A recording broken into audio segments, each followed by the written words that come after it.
Assalamualaikum warahmatullahi wabarakatuh. Shalom, Om Swastiastu, Namo Buddhaya, Salam Kebajikan. Yang terhormat kepada Ibu Apoteker Rina Anugrah MSPAM.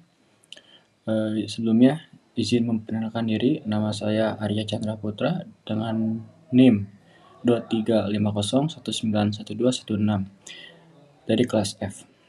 Di sini saya akan menjelaskan terkait kajian penemuan dan pengembangan obat golongan parasimpatisolitik. Yang pertama itu ada pendahuluan, spasme dan parasimpatisolitik. Spasme otot polos adalah kontraksi involunter yang menyebabkan nyeri dan gangguan fungsi organ. Kondisi ini sering ditemukan pada sindrom iritasi usus besar, kolik biliar, dan kolik renal. Selanjutnya ada parasimpatisolitik atau antikolinergik, yaitu bekerja dengan memblokir input saraf parasimpatis, meredakan spasme, dan mengurangi nyeri. Mereka menargetkan reseptor spesifik dalam jalur saraf. Selanjutnya itu ada penggunaan parasimpatisolitik, yaitu memiliki sejarah panjang. Dimulai dengan pertemuan antropin pada abad ke-19 sebagai terapi esensial untuk kondisi kejang otot polos. Pengembangan parasimpatisolitik sintetik modern berfokus pada penciptaan molekul dengan selektivitas reseptor yang lebih baik dan efek samping yang minimal untuk pengobatan yang lebih efektif.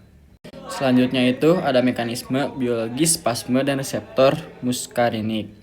Yang pertama itu ada sistem saraf parasimpatis, yaitu mengatur kontraksi otot polos melalui asetikolin yang berikatan pada reseptor muskarinik. Selanjutnya itu ada reseptor muskarinik M3 atau M3, yaitu target utama untuk kontraksi otot polos di saluran pencernaan, kemih, dan bronkus. Selanjutnya itu ada tantangan pengembangan, menciptakan antipasmodik selektif karena distribusi luas reseptor muskarinik. Selanjutnya itu ada sejarah dan klasifikasi parasimpatisolitik. Yang pertama itu di zaman kuno, penggunaan ekstrak tumbuhan seperti Atropa belladonna dan Hisoximus niger. Yang kedua itu di abad ke-19, atropin disolusi murni pada tahun 1831, struktur diosidasi akhir abad ke-19.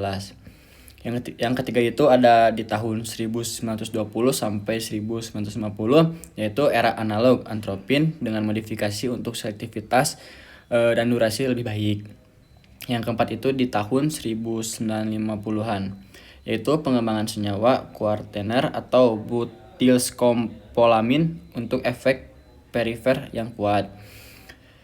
Yang kelima itu di era modern pada tahun 1990-an, yaitu antagonis selektif pirazepin dari venasin titropium dengan durasi kerja panjang.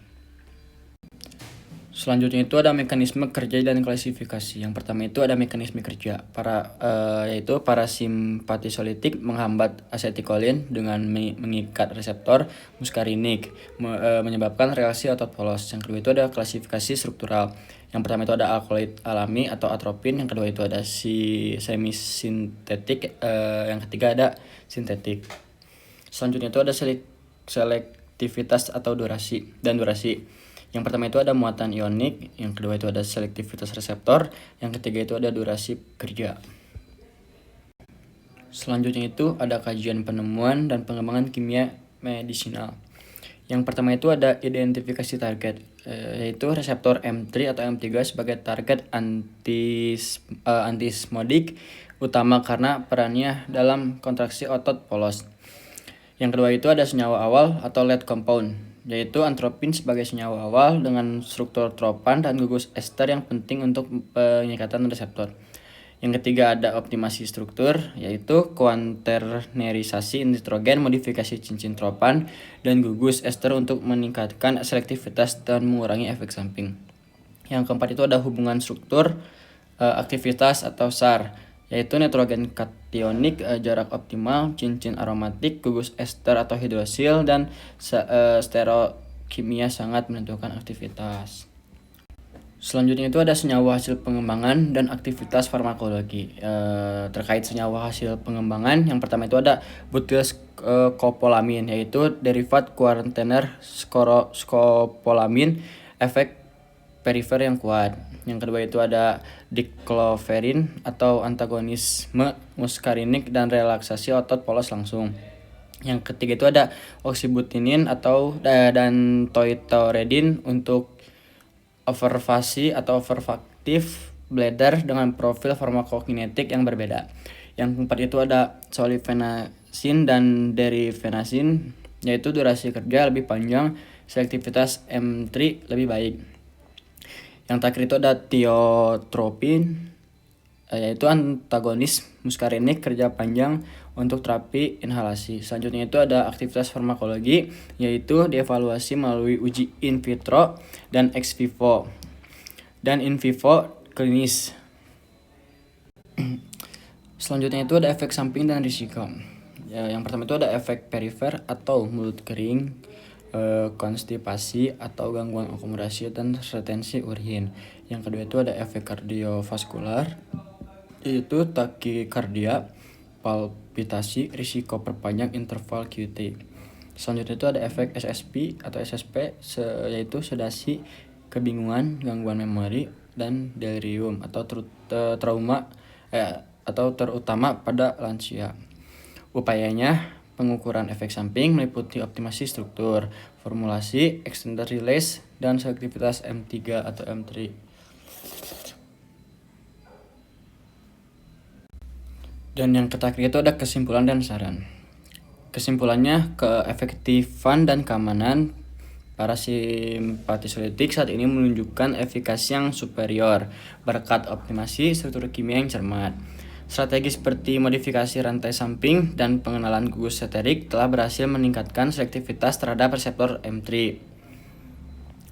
Selanjutnya, meminimalkan interaksi dengan subtipe reseptor muskarinik lainnya yang terkait dengan efek samping di sistem saraf, pusat, dan kardiovaskular. Peningkatan selektivitas ini secara signifikan memperbaiki profil keamanan, mengurangi efek samping perifer seperti mulut kering, konstipasi, dan gangguan kognitif, sehingga meningkatkan kepatuhan pasien.